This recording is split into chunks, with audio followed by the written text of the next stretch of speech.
নতুন হোম অফিসের নতুন ঘোষিত নিয়ম অনুসারে যারা স্কিল ওয়ার্কারে এসছেন তারা তাদের মূল চাকরি ঠিক রেখে 20 ঘন্টা অন্য কোনো কোম্পানিতে কাজ করতে পারবেন, তবে কিছু শর্ত প্রযোজ্য।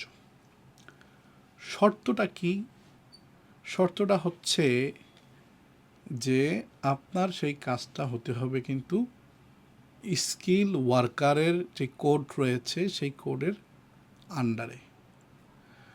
ফর এক্সাম্পল, আমি যদি আরেকটু বিস্তারিত বলতে চাই, সেটা হচ্ছে যে ইদানিং অনেকেই প্রশ্ন করেন যে যে কোনো কাজ করা যাবে কি না, বা পেমেন্টের ব্যাপারে কোনো প্রশ্ন আছে কি না, কত টাকা বেতন হইতে হবে। তো এই ব্যাপারে হোম অফিসের কোনো গাইডলাইন নেই যে আপনি যে সারপ্লাস জব করবেন 20 আওয়ার্স, সেখানে আপনাকে মিনিমাম কত টাকা বেতন দিতে হবে। এই ক্ষেত্রে বেতনের বিষয়টা হচ্ছে আপনি যেই পদে কাজ করবেন, আপনি যেই পোস্টে কাজ করবেন সেই পদের যে হোম অফিসের যেই গাইডলাইন রয়েছে সেই গাইডলাইন অনুযায়ী আপনি বেতন পাওয়ার জন্য যোগ্য।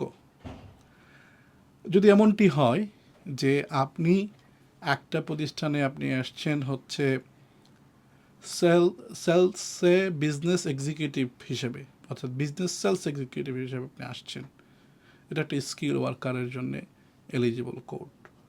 তো আপনি যদি আরেকটা রেস্টুরেন্টে গিয়ে কিচেন পটারে কাজ করেন, তাহলে কিন্তু আপনি সেটা স্কিল ওয়ার্কারের কাজ করছেন না, কারণ কিচেন পটারের জবটা স্কিল ওয়ার্কারের যে অকুপেশনাল কোড রয়েছে সেখানে নেই।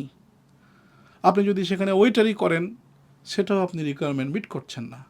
আপনি যদি ডেলিভারি ড্রাইভার হিসেবে কাজ করেন, সেটাও আপনি রিকোয়ারমেন্ট মিট করছেন না।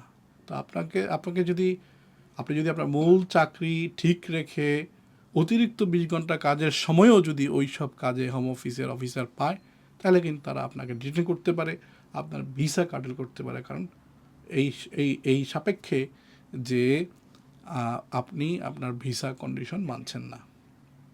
হ্যাঁ, এমনটি হতে পারে যে আপনি একটা প্রতিষ্ঠানে আপনি এসছেন সেলস অ্যান্ড অ্যাকাউন্ট অফিসার হিসেবে, সেলস অ্যাকাউন্ট অফিসার হিসেবে, বিজনেস সেলস এক্সিকিউটিভ হিসেবে। আপনি অন্য একটা প্রতিষ্ঠানে গিয়ে বিজনেস সাপোর্ট অফিসার হিসেবে কাজ করছেন, অথবা অন্য কোনো পদে কাজ করছেন যেই পদটা স্কিল ওয়ার্কার হিসাবে রেকগনাইজ, অর্থাৎ হোম অফিসের প্রকাশিত স্কিল ওয়ার্কারের যে কোড রয়েছে, অর্থাৎ যেই চাকরি অথবা যেই পদগুলোর নাম রয়েছে, আপনি সেই পদে কাজ করতে হবে। সেখানে যদি আপনি কাজ না করেন, তাহলে কিন্তু আপনি হোম অফিসের আইন মানছেন না। আগের চাইতে এই নিয়মটা অবশ্যই অত্যন্ত ভালো, স্বস্তিকর। তবে আপনি যদি আপনার মূল চাকরি কন্টিনিউ না করেন, ঠিক না রাখেন, আপনি যদি স্কিল ওয়ার্কার পদে অন্য জায়গায় 20 ঘন্টাও কাজ করেন, সেখানেও কিন্তু আপনি সমস্যায় পড়বেন। কারণ গাইডলাইনটা হচ্ছে যে আপনাকে যেই কাজের জন্য স্পন্সর করা হয়েছে সেই কোম্পানিতে আপনার চাকরি ফুলফিল করতে হবে। আপনি আপনার মূল কাজ না করে আপনি কীভাবে ওভারটাইম করবেন? ওভারটাইম আপনি তখনই করতে পারবেন যখন আপনি আপনার মূল কাজ ফুলফিল করবেন। যদি মূল কাজ ফুলফিল না করে, আপনার যে স্পন্সর কোম্পানি আছে তার সাথে যোগাযোগ না করে আপনি যদি অন্য কোনো কোম্পানিতে স্কিল ওয়ার্কারের পদে 20 ঘন্টা কাজ করেন, সেক্ষেত্রে আপনি সমস্যায় পড়বেন। আবার দেখা গেছে যে অনেক সময় যদি এমন হয় যে অনেক মানুষ আমরা প্রশ্ন পেয়ে থাকি যে যে আমি আমার যে আপনি এক জায়গায় কাজ করছেন, হোম অফিস রেট দিয়েছে, সেখানে আপনি বলছেন যে আমি আসলে ছুটিতে আছি, ছুটি নিয়ে আমি এখানে কাজ করছি।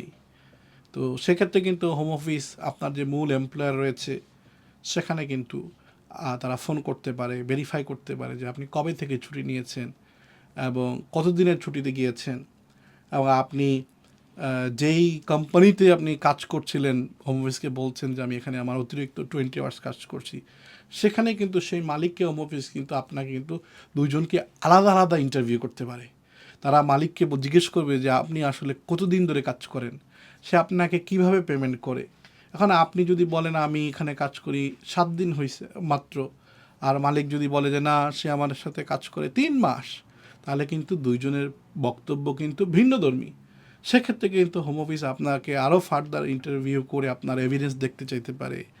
আপনি মূল এমপ্লয়ের কাছ থেকে বেতন পান কি না, আপনাকে পে স্লিপ ইস্যু করে কি না, আরও নানা কিছু দেখতে চাইতে পারে। আপনার যদি উত্তর সন্তোষজনক না হয় তাহলে আপনার ভিসা কিন্তু বাতিল হওয়ার সম্ভাবনা রয়েছে।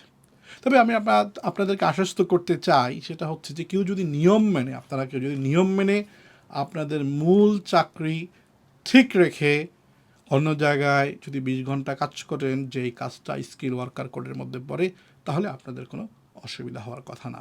যদি হোম অফিস কখনো ইন্টারভিউ নেয় তাহলে কনফিডেন্টের সাথে যেটা সত্য সেটা আপনি তাদেরকে বুঝিয়ে বলবেন। আপনাকে বলতে হবে, আপনাকে ব্যাখ্যা দিতে হবে যে আপনি কখন আপনার মূল কাজ করেন, কতটা থেকে কত ঘন্টা থেকে কত ঘন্টা করেন, কোন দিন থেকে কোন দিন করেন, এবং আপনি আপনার এই অতিরিক্ত কাজটা কখন করেন। আপনি সুস্পষ্টভাবে তাদেরকে বুঝিয়ে বললে তারা বুঝতে অবশ্যই বাধ্য। যদি কোনো অনাকাঙ্ক্ষিত ঘটনা ঘটে অবশ্যই আপনার আইনের মাধ্যমে এর প্রতিকার পাওয়ার সুযোগ রয়েছে, সুতরাং ভয় পাওয়ার কোনো কারণ নাই।